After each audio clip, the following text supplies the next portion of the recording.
Hello, everybody. I am very busy re-recording this bundle of trainings about the query letter for memoir. And I just want to jump in live while this stuff is fresh in my mind and share something that came up during the live workshop on Tuesday.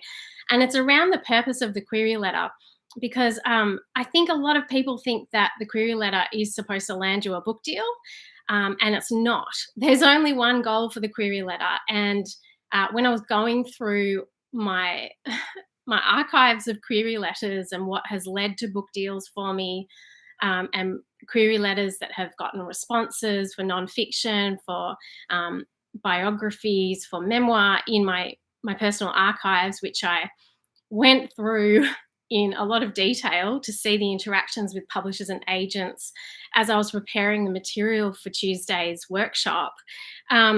I I was coming to this understanding of what the best query letters that I wrote that got the actual result that I needed. I may not have wanted it, and that's because I had it all wrong. And most first-time writers or first-time authors do with a query letter for a book deal. So the query letter is not there to get you a book deal. The query letter, the purpose and what you want your query letter to do is to get you a response, because it is the beginning of the conversation. So this is why you don't put your whole manuscript in the query letter. You don't even put the whole synopsis in the query letter. You don't put your CV in your query letter. You are not trying to get an agent or a publisher to hand you a book deal from your query letter. It is the first conversation that you're going to have. It is your first introduction. It is the first time that they have heard of you or seen seen this potential book. And for them to send you that response, all you want is a response. You want them to say, yes, send me more, or yes, this sounds like a great idea. You're not getting them to commit to giving you a publishing deal. Your goal with the query letter is to get them to respond and say, yes, do you have a proposal ready? Or yes, do you have 3 sample chapters you could send me? Or yes, are you available for a telephone chat? It could be anything. You want a response. And so what I'm teaching in this workshop, well, it's now recorded masterclasses, because we delivered the workshop on Tuesday, is these 3 things that you need to show in your query letter to get that response. That is relevance, positioning, and urgency. These are what you need to show in your query letter to get a response, because it's a marketing document. It is not a manuscript. And as such, it needs to be presented as a business and marketing document and show these things, because you are sending it to people in publishing. You're sending it to either a publisher or an agent or an editor, and they work in retail sales of books. And you want them to look at this and go, oh, yes, this has the potential to sell. This book and this author has the potential to sell. You only want to spark them to think about the potential, and that is how you're going to get the response with these 3 things woven in, particularly the positioning and urgency piece. So I just want to really quickly share that. The goal of the query letter is not to get someone saying, yes, you sound like you've got a fantastic platform, or yes, your book proposal is fantastic. Come in and we'll talk about negotiating a deal. The query letter is the first introduction. It is literally, you just want them to say, yes, let's go on a date. I gave a ridiculous analogy on Tuesday, and it was from a dream I had, where I literally had someone, the first time I met them, proposed marriage. It was a dream I had when I was working on the material for this query workshop. And when I woke up from the dream, I realized it's because most people think, and I thought that when I was unpublished, I thought that I was supposed to send as much material and information. This is the other thing. I thought I had to send as much information as possible about the book. And this is why my first ever query letters, and most query letters that I've seen from unpublished writers, are way too long. It's not the synopsis for your book. You're not giving someone the full information about you. You're giving them a little taster. So if we come back to that ridiculous analogy of someone proposing marriage and saying, what, jumping on top of me and smothering me with, all these ideas for the future, I was completely put off.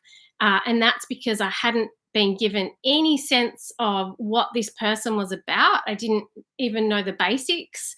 I had never met this person before, heard of this person.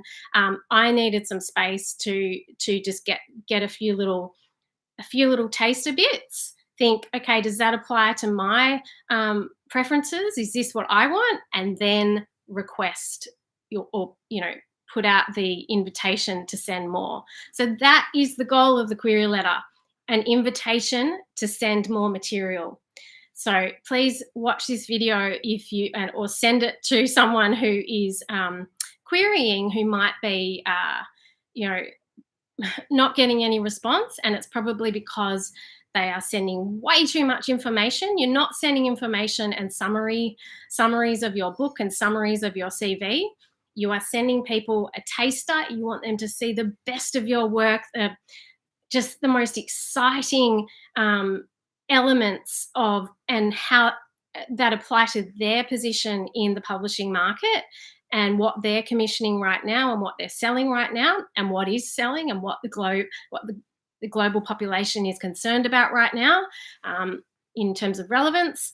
I won't go into that too much more because I'm about to re-record the entire class on how you show this in your query letter, which you can purchase on its own. You can purchase the query letter class if you'd like to see my own examples and hear how to write your query letters line by line.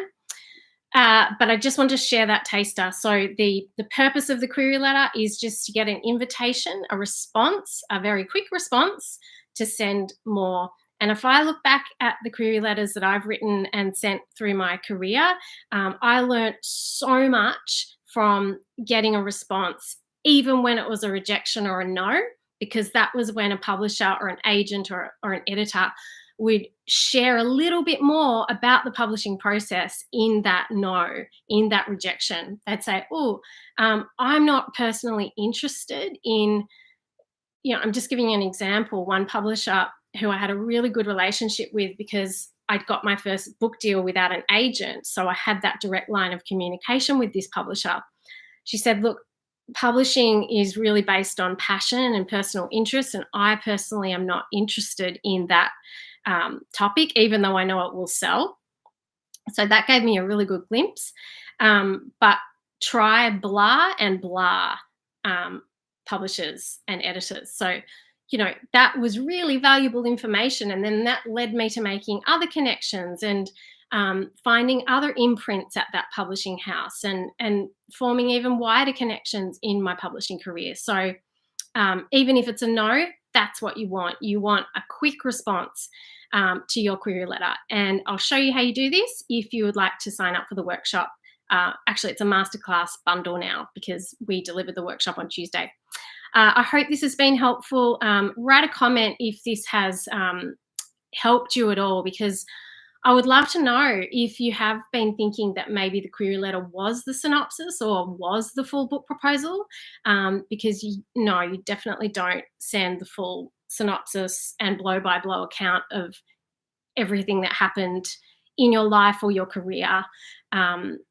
And you don't send a huge chunk of the manuscript in your query letter. It's a very different writing style. So I would love to hear if this has helped you. And I'll link to the masterclass bundle if you'd like to follow a template step by step how to write your query letter so you'll get a response for memoir or nonfiction. I'll link to it below.